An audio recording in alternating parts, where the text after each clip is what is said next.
Y está con nosotros también Agustín Rossi, ministro de Defensa, que ayer se lanzó directamente como candidato presidencial. ¿Cómo le va, Muy ministro? ¿Bien? Muy bien. A ver, para empezar, estos dos proyectos de ley muy fuertes que llegan al Congreso ahora. Defensa de la competencia, abastecimiento. Bueno, a mí me parece que son iniciativas que merecen claramente la sanción por parte del Congreso, ¿no? La iniciativa de defensa de los consumidores, de alguna manera, lo dijo la presidenta cuando anunció el proyecto, ese es un derecho que estaba enunciado en la reforma de la Constitución del 94, estamos cumpliendo 20 años en estos días de la sanción de la reforma del 94 y que lo que está haciendo ahora con esta iniciativa del gobierno, darle al Estado mayores herramientas para poder llevarlo adelante y para poder cumplirlo.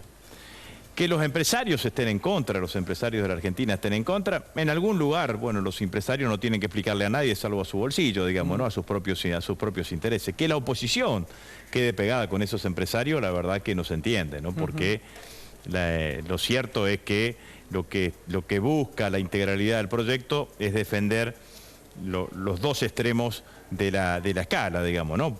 Lo explicabas muy bien con el ejemplo de la leche, digamos, ¿no? El productor, el tambero, que le pagan 2.40 masiva, 3 pesos al momento de que sale la leche del tambo, y después lo que tiene que pagar el consumidor, y en el medio se conforma un precio que a veces dentro de la conformación de ese precio hay productos que son claramente de situaciones dominantes. Por ejemplo, la leche, claramente.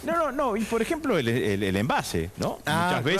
Muchas veces los envases, los conocidos tetra, digamos, ¿no? Tienen situaciones de esa característica. La verdad es que me parece que el gobierno actúa en el buen sentido, porque además hay que decirlo, ¿quién de nosotros tiene amigos, familiares, conocidos que no ha tenido una situación de abuso ante la venta de un bien o la venta de un servicio? Sí. ¿Y cuántos sabemos que a veces ni siquiera se hace el reclamo porque se siente que es una pérdida de tiempo? Y bueno, y en esa discusión entre el usuario y la empresa que tiene posición dominante, el Estado tiene que estar para defender al más débil. Ahora, ministro, hay algo que dicen los empresarios que por ahí en un punto tienen razón cuando dicen, bueno, nosotros somos los mismos empresarios que hace 7, 8 años cuando no había inflación en este país. Sí, el Estado y el gobierno es exactamente el mismo, digamos, ¿no? Yo tengo una mirada distinta. Yo creo que hay un sector del empresariado en la Argentina, hay un sector de la política en la Argentina que intenta poner la situación de la inflación o la situación de los precios o explicarla desde el lado de la receta ortodoxa más liberal, por decirlo de alguna manera, en donde, bueno, el problema de los precios es el problema de la emisión, el problema del gasto público, y el aumento del gasto público es lo que genera... Yo no creo que esto sea así, digamos, ¿no? Lo que hizo el gobierno durante muchísimos años ha sido generar una demanda agregada constante. Esa demanda agregada se podía resolver por aumento de la oferta de bienes y servicios, o a veces se resolvió por aumento de precio individual de esos bienes y ese servicio, y eso generó situaciones.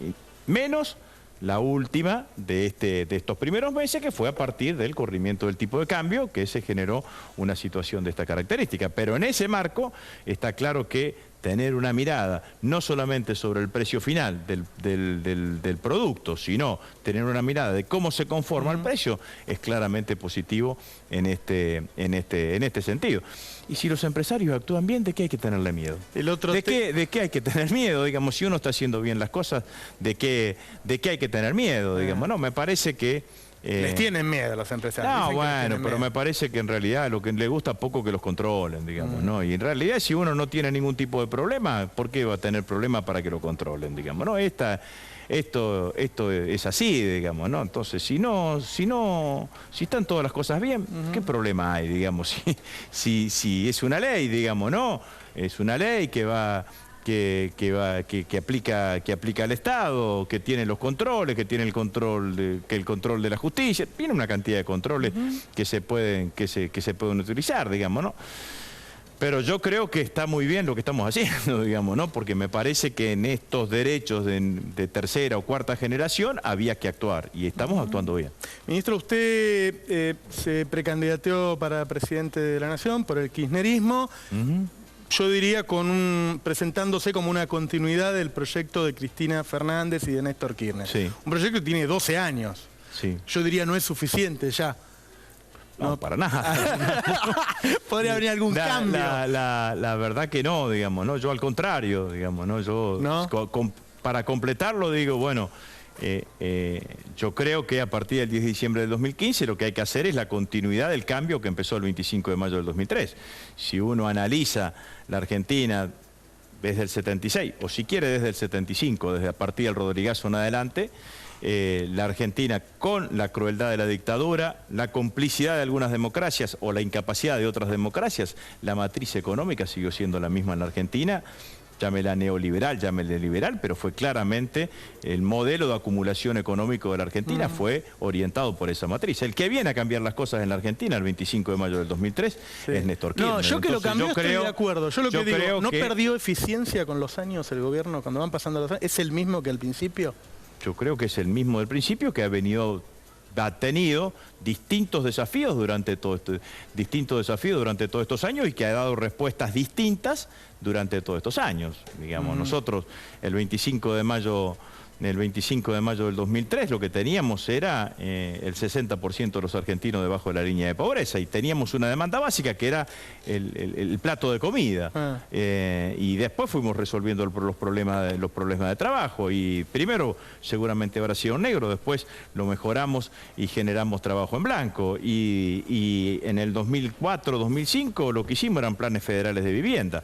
Y ahora tenemos el plan Procrear. Y en el medio tuvimos la crisis del 2008 y el 2009, que llegamos a tener alrededor de 100.000 trabajadores del sector privado sostenido por los programas Repro a partir de una decisión del gobierno. Y en el 2010 la Argentina volvió a crecer y volvió a crecer fuertemente. Y renegociamos una deuda que significaba el 160% del PBI en el 2003 y hoy sacando ese 7% en mano de los fondos buitres significa el 40% del PBI. Y en el 2003 el problema de la energía no era un problema de generación, sino que era un problema de transporte. Y entonces lo que hicimos fue electroducto en toda la Argentina. Y hoy tenemos un problema de generación, pero estamos con un horizonte de autoabastecimiento energético. ¿Por qué alguien que vota en el Frente para la Victoria tendría que votar a Rossi y no a Scioli, a Randazzo, a Tayana, a Julián Domínguez? La verdad que esa es una pregunta que yo trato por ahora, digamos, ¿no? de escaparla, digamos, porque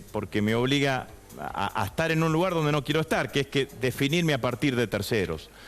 Yo creo y lo que estoy planteando claramente es que nuestro gobierno, nuestro espacio político tiene dos valores agregados claramente a la hora del proceso electoral del año que viene. Uno es la gestión, la enorme gestión que se hizo durante estos 12 años. En segundo lugar, es el liderazgo de la presidenta. La presidenta va a seguir manteniendo este liderazgo independientemente de quién sea presidente a partir del 10 de diciembre del 2015. Lo que hoy discute el Frente para la Victoria es quién es su candidato a presidente y no quién lidera el espacio político del Frente para la Victoria. En tercer lugar, sí tengo una definición personal sobre lo que creo que tiene que hacer un presidente o hacia dónde un presidente tiene que abocar el eje o el baricentro de la totalidad de sus políticas públicas, que es a generar trabajo. Si nosotros generamos trabajo, que fue lo que hicimos durante todos estos años, que fueron 6 millones de puestos de trabajo, allí hay ordenador social